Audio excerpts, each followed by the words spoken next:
Hi hello welcome to BRK health. నేను మీ కీర్తి. ఈరోజు మనతో పాటు ఉన్నారు ఏపీ తెలంగాణలో first MD sports medicine doctor Suman Kumar గారు మనతో పాటు ఉన్నారు. సార్ని అడిగి మనకున్న డౌట్స్ క్లారిఫై చేసుకుందాం.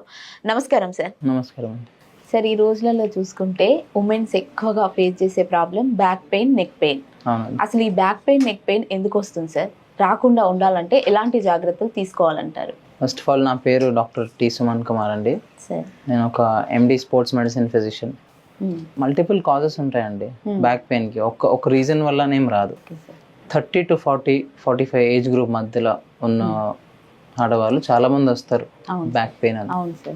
వర్కింగ్ ఉమెన్ కానీ, హోమ్ మేకర్స్ కానీ. ఎందుకు ఆ వర్కింగ్ ఉమెన్ పాపులేషన్లో పెయిన్ ఎందుకు వస్తుంది అంటే దే ఆర్ కూర్చొనే ఉంటారు. లాంగ్ టైం కూర్చొని ఉన్నప్పుడు వాళ్ళ పాస్చర్ కొంచెం తప్పుగా పోవచ్చు. లేకపోతే మనం కూర్చొనే ఉన్నప్పుడు ఒక సైడ్ ఇలా బెండ్ అయిపోవచ్చు.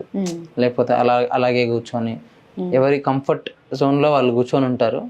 సో బట్ అది పాస్చర్ కరెక్ట్ గా ఉందా లేదా అని చూడరు అనమాట. దానివల్ల ఇంబ్యాలెన్సెస్ వస్తాయి. ఇంబ్యాలెన్సెస్ అంటే ఇప్పుడు స్పైనల్ కార్డ్ కి ఇటుపక్క అటుపక్క మజిల్స్ ఉంటాయి. ఒక సైడ్ మజిల్స్ ఎక్కువగా షార్ట్ అయిపోవడం, ఇంకో సైజ్ మజిల్స్ ఎక్కువగా స్ట్రెచ్ అయిపోవడం, ఇలాంటి ఇబ్బందుల వల్ల బ్యాక్ పెయిన్ వచ్చే అవకాశం ఉంటుంది.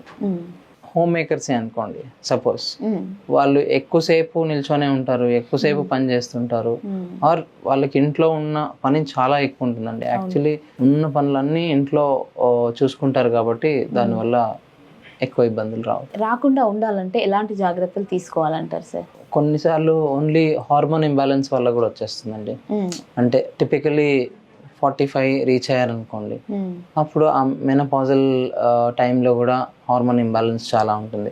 ఈవెన్ మెనార్కీ టైంలో కూడా హార్మోన్ ఇంబ్యాలెన్స్ చాలా ఉంటుంది. సో ఆర్ మెన్స్ట్రల్ సైకిల్ రెగ్యులర్గా వచ్చేటప్పుడు చాలా మంది విమెన్ చెప్తారు సైకిల్స్ క్లోజ్గా ఉన్నప్పటికీ వాళ్ళకి పెయిన్ వచ్చేస్తుందని. అది ఎందుకు అంటే ఆ టైంలో కొంచెం ఆ జాయింట్ లెవెల్లో ఫ్లూయిడ్ కొంచెం తక్కువగా ఉండి హార్మోన్ ఇంబ్యాలెన్స్ వల్ల, దానివల్ల ఎక్కువ లోడ్ పడి కూడా పెయిన్ రావచ్చు. డెఫినెట్లీ ప్రివెన్షన్ గురించి మాట్లాడాలంటే exercise is a single answer. Exercise అనగానే ఏం ఎక్సర్సైజ్ చేయాలి, ఎవరు ఎలాంటి ఎక్సర్సైజ్ చేయాలి. ఎక్సర్సైజ్ అనగానే కొంతమంది వెయిట్ లాస్ కోసమే ఎక్సర్సైజ్ చేస్తూ ఉంటారు. అలా కాకుండా ఎక్సర్సైజ్ అనేది మన బాడీలో మజిల్స్ని ఒక కొంచెం కొద్దిగా ఇంటెన్సిటీతో రెగ్యులర్గా యాక్టివేట్ చేస్తుండడం ఎక్సర్సైజ్. అంటే సపోజ్ అప్పర్ బాడీ ఉంది, అప్పర్ బాడీ అంటే ఓన్లీ చేతులు చేస్తే సరిపోదు. ఇక్కడ వెనుకాల పార్ట్ మొత్తం స్పైన్ కి ఏదైతే అటాచ్ అయి ఉన్నాయో ఎక్సర్సైజ్ మజిల్స్, ఆ మజిల్స్ అన్నిటికీ ఎక్సర్సైజ్ ఉంటాయి అనమాట. ఒక గ్రూప్స్ ఆఫ్ మజిల్స్ కి ఎక్సర్సైజ్ ఉంటాయి. అంటే ఇండివిజువల్ గా కూడా ఉంటాయి, గ్రూప్స్ గా కూడా ఉంటాయి. నా సజెషన్ ఏముంటుంది అంటే గ్రూప్స్ ఆఫ్ మజిల్స్ కి ఎక్సర్సైజ్ చేశారనుకోండి, time saving plus effective, and person will be happy. ఎవరికైనా స్పెసిఫిక్ గా నేను ఫిట్నెస్ కి వెళ్ళి ఫుల్ ఎక్సర్సైజ్ చేయాలి, అన్ని మజిల్స్ పెంచాలనుకున్న వాళ్ళు చేస్తారు ఇండివిజువల్ ఎక్సర్సైజ్ కూడా. కానీ గ్రూప్స్ ఆఫ్ మజిల్స్ ఎక్సర్సైజ్ చేస్తే ఓవరాల్ గా దే విల్ బి ఫైన్. అట్లా అంటే ఇప్పుడు బ్యాక్ పెయిన్ అనేది బాడీలో వీక్నెస్ వల్ల కూడా వచ్చే అవకాశం ఉంటుందంటారా సార్? తప్పకుండా అండి. ఇప్పుడు నేను ఇందాక మనం రీజన్స్ లిస్ట్ అవుట్ చేసుకున్నాం కదా, సో ఎందుకు వస్తుంది ఆ పెయిన్? ఇప్పుడు ఎక్కువసేపు నిల్చొని ఉన్నాం, ఎక్కువసేపు కూర్చొనే ఉన్నాం, ఆ టైంలో మన బాడీ యొక్క వెయిట్ డెఫినెట్లీ వెన్నుముక్క అంటారు, స్పైన్ ఇస్ బ్యాక్ బోన్ కదా. సో మొత్తం బాడీ వెయిట్ వచ్చి దాని మీదనే పడుతుంది. అప్పుడు దాని చుట్టూన్న మజిల్స్ అన్ని స్ట్రాంగ్ గా ఉన్నాయా లేవా? స్ట్రాంగ్ గా లేకపోతే ఆ ఫోర్స్ ఏదైతే ఉందో, మీరు కూర్చొని ఉన్నా, నిల్చొని ఉన్నా, పరిగెట్టినా, లేకపోతే మెట్లు ఎక్కి దిగడం చేసినా గానీ ఆ జాయింట్ల మధ్యలో వెయిట్ బాగా పడుతుంది అనమాట. ఆ చుట్టూన్న మజిల్ స్ట్రాంగ్ లేకపోతే అప్పుడు ఆ ఫోర్స్ ఇంకా జాయింట్ లోపలికి వస్తుంది. అప్పుడే ఆ డిస్క్ బల్జులు రావడము, లేకపోతే ఎక్కువ బోన్ మీద ఎక్కువ వెయిట్ పడి బోన్ అరిగిపోవడము, ఇట్లాంటివి చాలా జరుగుతాయి. ఫుడ్ ప్రాబ్లం వల్ల కూడా ఇలాంటి పెయిన్స్ వచ్చే అవకాశం ఉందంటారా? ఈ ఫుడ్ లేదు అంటే ఇలాంటి పెయిన్ వస్తుంది అని చెప్పడానికి ఏమి ఉండదు మేడం.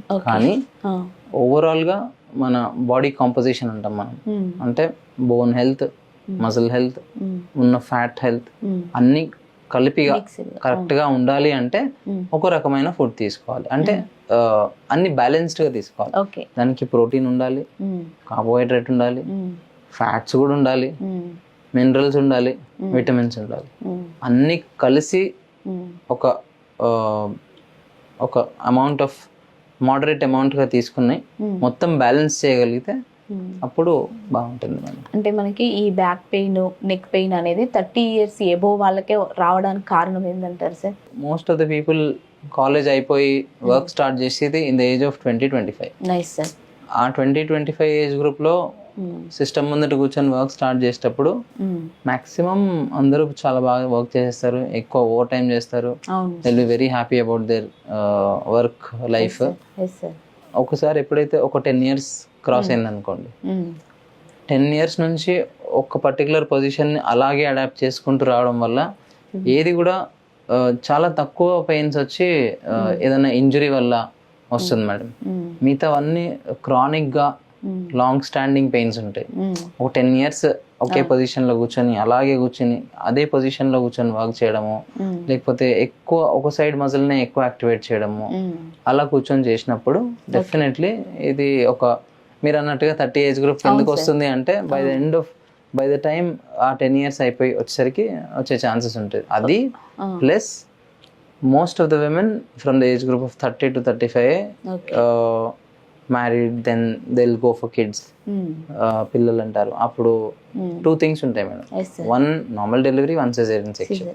నార్మల్ డెలివరీ అన్నప్పుడు డెఫినెట్లీ పెల్విస్ ఏదైతే ఉందో పెల్విస్ ఫ్లోర్ అనేది ఉంటే మజిల్స్ ఉంటాయి చాలా. ఫుల్ టర్మ్ ప్రెగ్నెన్సీ ఉన్నప్పుడు ఆ మజిల్స్ అన్ని స్ట్రెచ్ అయి ఉంటాయి. డ్యూరింగ్ ప్రెగ్నెన్సీ కరెక్ట్గా ఎక్సర్సైజ్ చేసి అంటే చాలా తక్కువ, అది మన సిచ్యువేషన్ లో చాలా తక్కువగా ఎక్సర్సైజ్ చేస్తారు. బట్ నేను చూసిన దాంట్లో కొంతమంది చేస్తారు. వాళ్ళు చేసినప్పుడు simple exercise, not heavy, simple exercise plus ఆ పల్విక్ ఫ్లోర్ స్ట్రెంథనింగ్ చేయడము, కొంచెం యోగా చేయడము, ఇట్లాంటివన్నీ చాలా హెల్ప్ చేస్తాయి. ఎవరైతే అది చెయ్యరో పోస్ట్ డెలివరీ మేబీ ఒక 1 year down the line, maybe 2 years down the line, definitely ఆ వీక్ పెల్విక్ ఫ్లోర్ మజిల్స్ వల్ల కూడా బ్యాక్ పెయిన్ వచ్చే ఛాన్సెస్ ఉంటుంది. అది కాకుండా సిజేరియన్ సెక్షన్ డెఫినెట్లీ కట్ చేస్తారు. కట్ చేసినప్పుడు I mean of course stitch చేసి మళ్ళీ మంచిగా చేస్తారు, కానీ ఆ మజిల్ కి అదే కట్ చేయక ముందున్న ఇంటిగ్రిటీ ఉండదన్నమాట. అలాగే సో అది రావాలి అంటే కొంచెం కోర్ స్ట్రెంథనింగ్ బాగా చేయాలి. నేను చాలా కొంతమంది ఎక్సర్సైజ్ చేసే వాళ్ళలో చూసాను, ఏమేమి ఎక్సర్సైజ్ చేస్తారంటే లోవర్ బాడీ అప్పర్ బాడీ చేస్తాం అంతే అంటారు. కోర్ ఎందుకు చేయరంటే మాకు ఎవరు చెప్పలే అంటారు. But that is also again very important, చాలా ఇంపార్టెంట్. స్పెషలీ ఆ లోవర్ బ్యాక్ ఏరియాలో మొత్తం ఆ మజిల్స్ అన్నింటినీ కోర్ మజిల్స్ అంటారు. స్పెషల్లీ డీప్ మజిల్స్ని కోర్ మజిల్స్ అంటారు. థ్యాంక్ యూ సార్, మంచి ఇన్ఫర్మేషన్ ఇచ్చారు. Thank you so much sir. Thank you.